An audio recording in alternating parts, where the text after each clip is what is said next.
salaamaaleykum suñu mbokk internet Yegle TV nuyu nañ leen di am contentement ak mbégte di jàkkaarloog yéen tey nag boo leen gisee Ticha dafa daal di wàcc sur le terrain def nag benn reportage pour rek jagleel ko suñu mbokk internet yi ci nag Adji Sarr démb wuyu gu mu wuyu foofa ca tribunal ci digganteem ak Ndeye Khady Ndiaye borom institut Sweet Beauté fa lépp xewee démb nag gis nañ ko macha allah bi mu yeggee foofu ca tribunal sénégalais yi accueillir nañ ko ñu ciy bëree bëri ñu ngi ko doon wax oui au procès mu doon loo xamante ne seen kàddu la bu ñu yëkkati donc nag man Ticha dama fi ñëwoon fii ci marché Brac doon nag laajte réaction population bi fii yeewoo seen xalaat ak naka la ñu gisee démb Adji Sarr ni mu duggee foofu ca biir tribunal. ça va très bien alhamdulilah. Mansour Badiane du parti socialiste. Voilà. Ça va très bien. Voilà, tey dañu ñëwoon fii bëggoon interroger population bi. Kaawu Adji Sarr ak Ousmane Sonko. Lëmbe na démb nag ki léegi Adji Sarr moom jàkkaarloo nag Ndeye Khady Ndiaye. Voilà ancien patron woon. Voilà bu jàkkaarloo nañ démb voilà ci kanamu juge bi. Bu ñu génnee nag Ndeye Khady moom nee na ki mu gis du Adji Sarr maanaam Adji Sarr yi nga xamoon démb barki démb xàmmeetu ko yow tey en tant que sénégalais loo ñu mën a wax ci loolu. man daal li ma ciy wax lu gàtt la mooy ku nekk boo yemoon foo waroon yem tey Sénégal kenn du ñu sonal Sonko lan la fay def heure couvre-feu waxuñu moo def waxuñu am na mais lan la fay def loolu moo ñaawal xelu gaay yi Adji Sarr nag kenn mënu ko wax dara ndax ñun amuñu preuve. xamuñu Sonko def na xamuñu ki def na mais daal lan la fay dem heure couvre-feu après day compliqué. yow ban jàngat nga am démb boo gisee Adji Sarr mbooloo bi ko dar doon ko accueillir di ko teeru comme ni ñuy teeroo buur. waaw dama xam ne jigéen la te jigéen dafa tumuranke Sénégal Afrique jigéen dafa fi tumuranke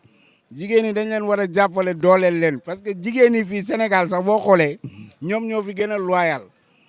jigéen ñi la ñu war a jàppale góor yi sonal nañu jigéen ñi man góor laa mais góor yi sonal nañu jigéen ñi nañu jàppale jigéen ñi sa jigéen da nga koy jàppale mais bu ko lor bu ko exploité man daal message boobu laay lancé quant à jugement nag xaw ma kan moo def ak ku deful mais daal jigéen ñi dañ leen war a may cër Sénégal dañ leen war a accueillir dañ leen war a dooleel voilà man loolu mooy sama xalaat mais dañ ko war a accueillir jigéen yonente la jigéen mooy neexal kër yi jigéen mooy neexal lépp. ma jox la benn exemple tey bu ñu dem defi ay prêt ñu dem ñu financé ñu pour 6 mois jigéen yëpp dinañu fay mais góor yi duñu fay donc góor yi ñooy doxal dëkk bi jigéen lu ñu am def ci kër yi mais góor yi lu ñu am tàkk ci ñaareel ma ne nañ jàppale jigéen ñi laa wax jigéen ñi la ñu war a jàppale voilà. gis nga nit boo ko poussé sonal ko li ñuy wax naan nit boo ko poussé ba mu sës day fippu. C'est-à-dire elle a pu entre-temps grandir d'esprit est-ce que comprendre parce que au début première sortie mi c'était la première fois léegi rek nit ñi lâché ko ñi nekk ku nekk di ko xas di wax lu nekk ci moom léegi rek mu jël courage am à 2 mains xam nga parce que elle a par événements yi l'ont rendu aguerri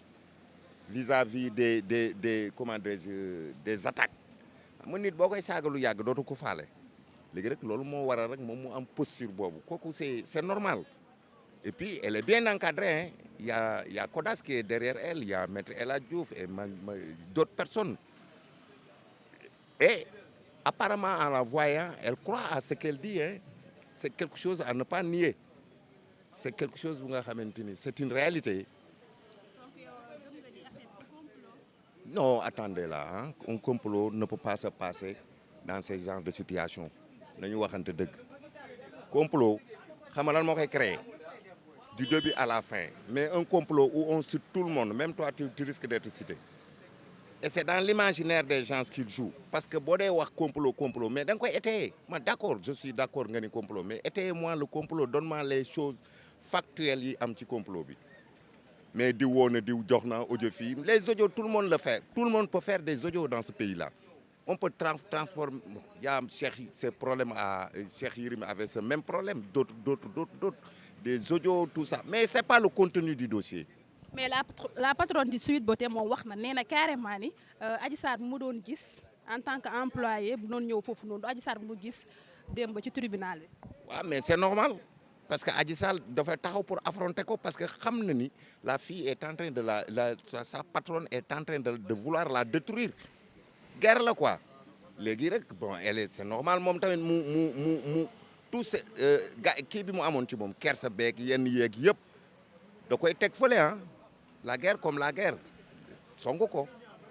loolu moo waral moom loolu réaction boobu da koy jaaxal plus am na les non-dits li ngay dégg ñu naan dafa def nii Adji Sarr mi ma xamoon nag non ça c'est de la poudre aux yeux les non-dits mooy posez-vous la question pourquoi on a inculpé la fille de comment on dit encore complicité de viol kuñ ko wax c'est parce que tu as participé à ça soit wax nga ci wala nga aménager lieu bi ba loolu am c'est pas comme ça la ñuy accuser nit yenn termes yi loolu nit ñi dañ ko war a xam viol aussi on ne peut pas violer une fille sans pour autant la toucher la pénétrer c'est tout il faut qu'il y ait pénétration mais donc s'il y a pénétration et le gars part quitte chez lui de son propre gré faire tout le tour là pour aller jusque là-bas et se faire accuser de viol mais s'il n'avait pas touché de quoi il allait avoir peur dañ waxante dëgg viol la wala du viol moom képp ku ci wax ni lii la wala lii da ngay fen parce que loolu seuls les juges ñi jàng loolu ñoo mën a xam lan moo ci am mais ñun nii mënuñu ko xam mais li am ba am mooy y a un fait factuel bi créé lii mooy pénétration boobu am na. donc yow d'accord nga procès bi am diggante Adji Sarr ak Ousmane Sonko. mais day am képp ku naan du am da nga bëgg a nax sa bopp rien que pour l'apaisement du pays il faut que procès boobu am procès boobu même le président ne peut pas l'arrêter il faut que les gens arrêtent de se tromper Sonko il va venir devant la barre la fille et ses avocats tout ça là ñi ñëpp dégg comprendre nga le juge va décider si le juge décide rek ñëpp daal di plier wu à ça terminé on ne peut pas être ici à polémiquer des problèmes de fesses depuis 1 an et les gens ont d'autres choses à faire dañu waxante dëgg la fille là man dama koy jàpp comme sama doom ku mu nekkoon sa doom doo ko lâché ku sa doom am 20 ans ñëw ne la diw def maa def lii di nga ko déglu ce qui est immoral rek chez Sonko mooy une personne de cette envergure de 48 ans se met dans un